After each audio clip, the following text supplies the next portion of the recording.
Wash your hands, keep safe, and self-isolate. Keep inside as much as possible.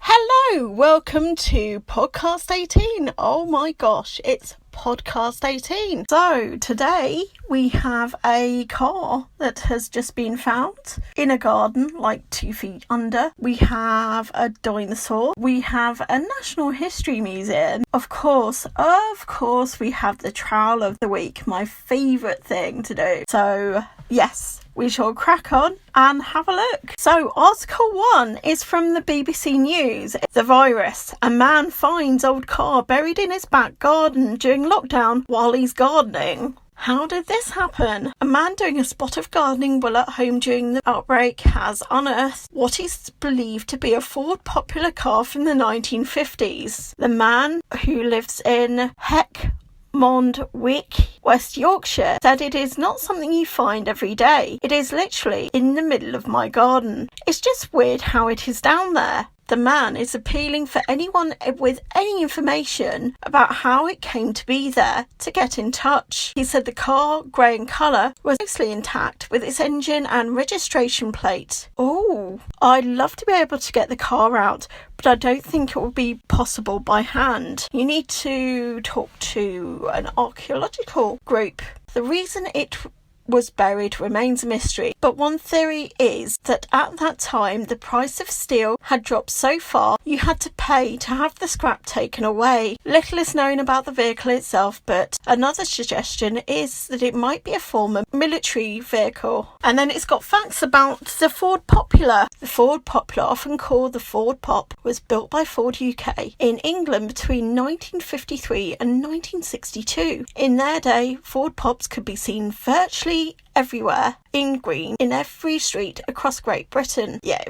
That's why it was called the Ford Popular. It was for the everyday man or woman. The Popular was developed as a budget alternative for the old Ford Angular and a Ford Perfect. Its model, the Ford Popular 103E, was replaced with a new version 100E, which continued to produce until 1962. So yeah, that is the article. I just think it's amazing how that man found a car in his back garden. It looks quite epic to have a car in a hole in, like, what's to say, a grassy bit of land. Article 2. Archaeologists. I've said that word now, I can say it again. And the website is Ian Visits. I love his article. I wonder if there's a man called Ian who visits places. Probably. Ian Visit. Archaeologists. I've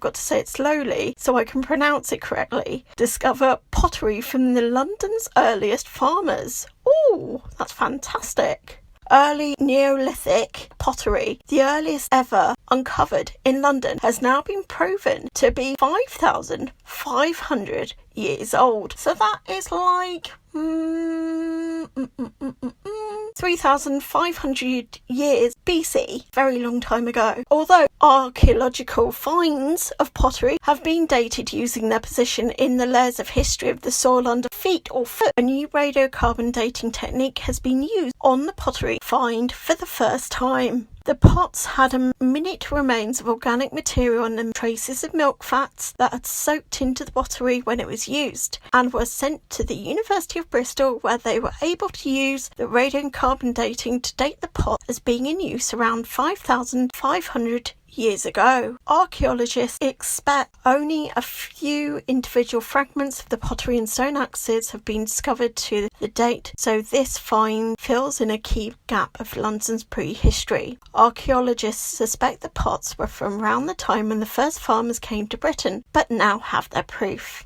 Evidence for the period after farming arriving in Britain rarely survives in the capital, let alone still in situ. This is the strongest evidence yet that the people in the area later occupied the city and its immediate hitherland while living a less mobile farming-based lifestyle during the early Neolithic period.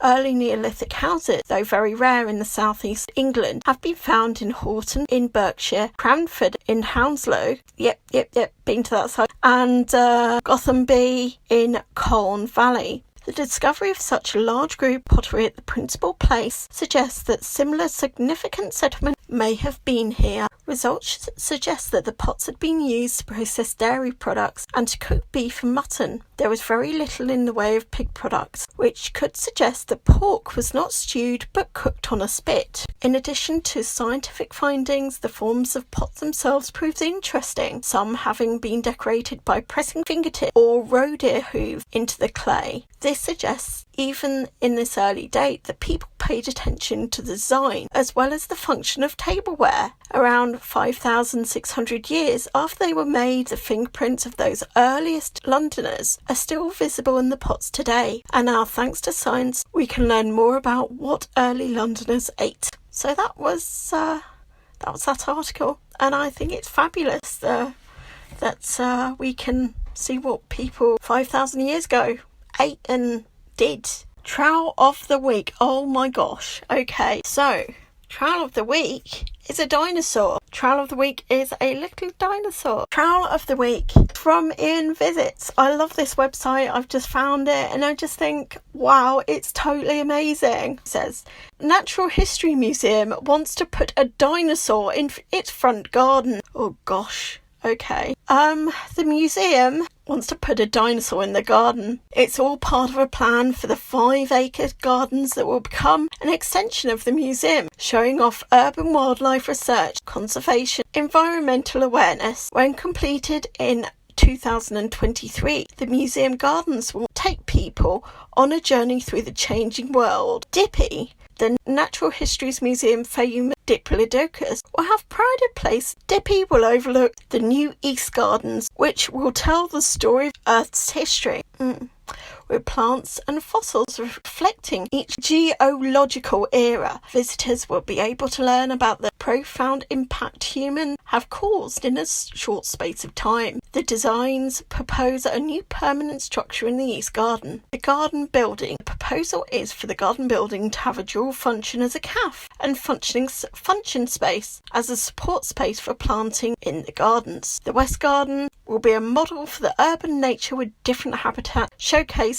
the biodiversity that can be had. Volunteers and the public can study the changes in urban nature and share the research across the network of natural partners. Another of the changes is significant than it first appeared, is to remove the steps from the subway up to the museum. Oh, okay. So what would it be? Oh, it would be like hill type thing, which was fairly small in size but heavily used, and they will replace with a rocky canyon which looks atmospherically marvellous. So where do they put the ice rink? The layout also looks like they will be losing the winter ice rink, as the lawn where it goes at the moment won't be there anymore. The loss of revenue from that for the museum being an offset by the year-round cafe instead. Oh, so they won't have an ice rink there anymore. Quite lovely to have that ice rink there. But can you imagine the dinosaur